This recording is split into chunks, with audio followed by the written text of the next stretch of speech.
Assalamualaikum warahmatullahi wabarakatuh. Saya Kaila Nabila Muflihin dengan NIM 123700327. Di sini saya akan menjelaskan mengenai regresi machine learning untuk estimasi besaran dan konstanta fisika serta prediksi data menggunakan Python 3. Selamat menyaksikan. Baik, di sini saya akan menjelaskan mengenai regresi pada Gay-Lussac. Di sini datanya ada suhu yang dikonversi ke Kelvin, ada 0 derajat yaitu 273 Kelvin, lalu ada 300 Kelvin, 330 Kelvin, 360 Kelvin, 390 Kelvin, dan 420 Kelvin. Di sini juga ada tekanannya, ada menggunakan kilopascal, ada 101, 111, 112, rata-rata gapnya itu tidak terlalu jauh, 101, 111, 122, 133, 143, 155. Lalu sini ada regresi linear, modelnya linear regression. Lalu sini ada perintah print nanti modelnya. Lalu ini juga ada plot, jadi dia untuk memplot grafiknya. X-nya itu ada suhu satuannya Kelvin, lalu di sumbu Y-nya ada tekanan kilopascal dengan satuannya kilopascal. Kemudian nama grafiknya itu hukum Gay-Lussac, seperti itu. Di sini untuk menampilkan grafiknya, perintah untuk menampilkan grafik. Kemudian kita run. Di sini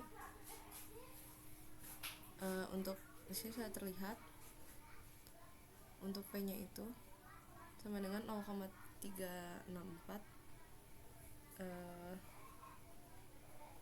dikali T besar atau temperatur, ditambah 1,657.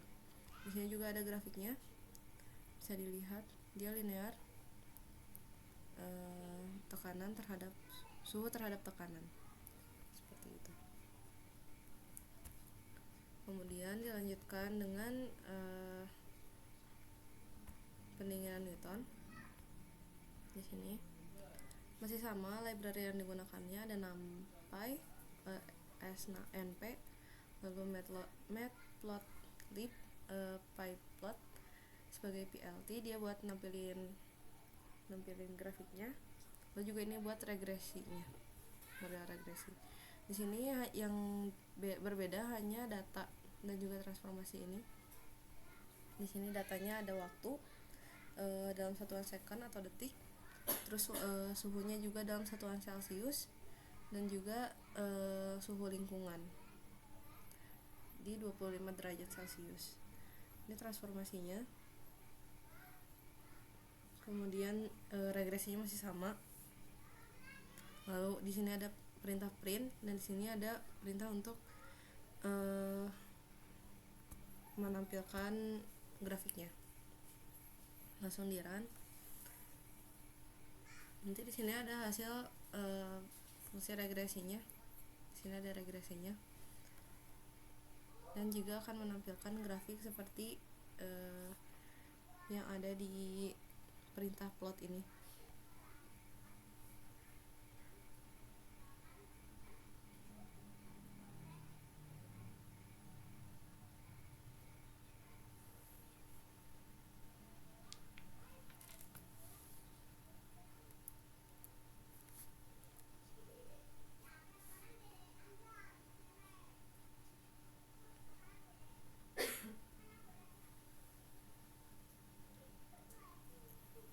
Di sini sudah keluar linearitas dari delta T atau perubahan suhu, ada minus 0,0182 dikali waktunya ditambah 4,2915 2,915. Di sini juga ada grafiknya, di sini turun ke bawah. Waktu terhadap linearitas delta T atau perubahan suhu.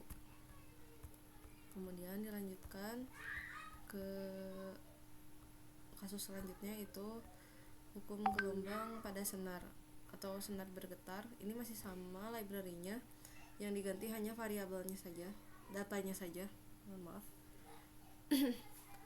Datanya ini panjang senarnya dan juga frekuensi. Lalu di run, langsung di run. Seperti biasa hasil runannya akan menampilkan regresi dan juga grafik. Di sini grafiknya dia linear ke atas, tidak dari 0, dia kurang dari 0. Kemudian lebih dari 0. Maaf. Kemudian di sini ada fungsinya. Jadi frekuensi yang diregresikan itu frekuensinya sama dengan 49,96 dikali 1 per panjang senarnya ditambah 0,02. Lanjut ke kasus berikutnya, yaitu hukum Ohm non-linear. Di sini masih sama library-nya, yang membedakan masih sama di data, bagian data. Langsung di run.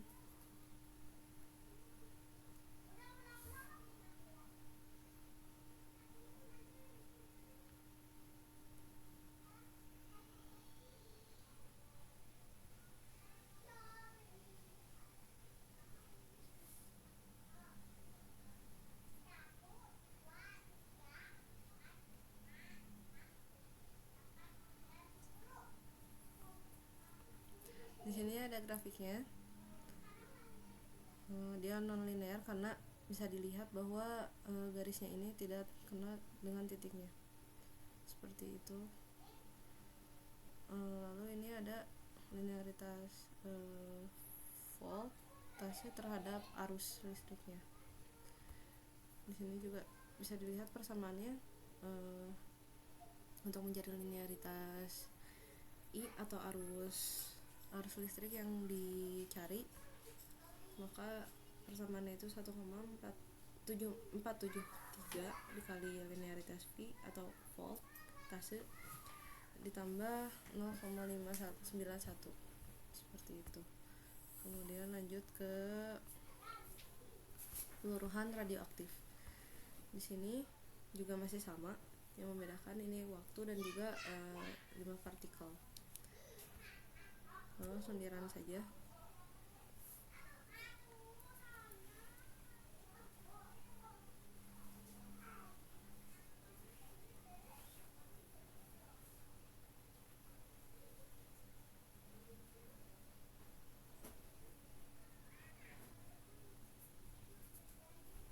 Di sini ada grafiknya, dia linear ke bawah.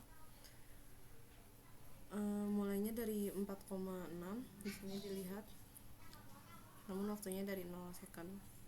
Terus jadi semakin lama dia semakin turun, semakin lama waktunya, linearitas partikelnya maka semakin turun jumlah partikel. Di sini juga ada persamaannya. Lalu setelah itu ada hukum Arrhenius. Di sini juga tetap sama, hanya membedakannya di sini ada suhu dan juga ada linearitas K.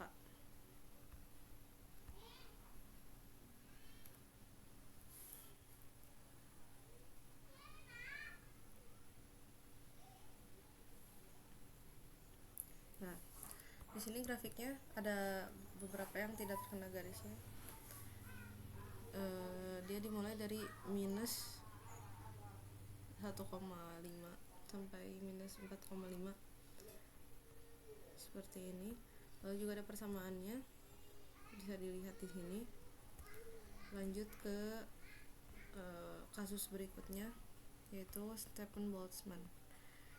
Di sini juga masih sama library yang digunakannya, namun datanya di sini berbeda. Ada suhu dan juga ada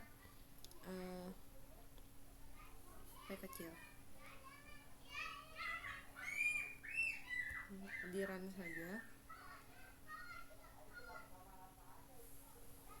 Nanti juga akan menampilkan outputnya itu grafik dan juga persamaan. Di sini ada grafiknya linear ke atas dan mulainya enggak dari 0, antara linearitas suhu terhadap linearitas tekanan. Di sini juga ada persamaannya.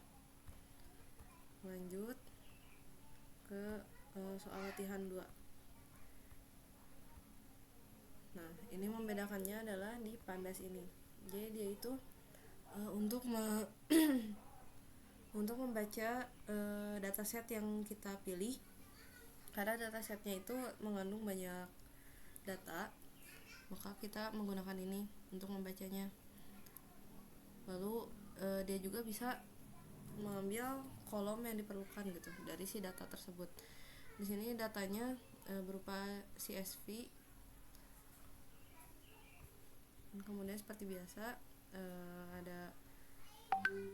ada regresi, yaitu prediksi dari data yang sudah ada. Jadi untuk beberapa tahun ke depan. Di sini perkiraannya saat 450 ppm itu dia tahun berapa gitu. Maka kita langsung di run saja untuk melihat hasilnya.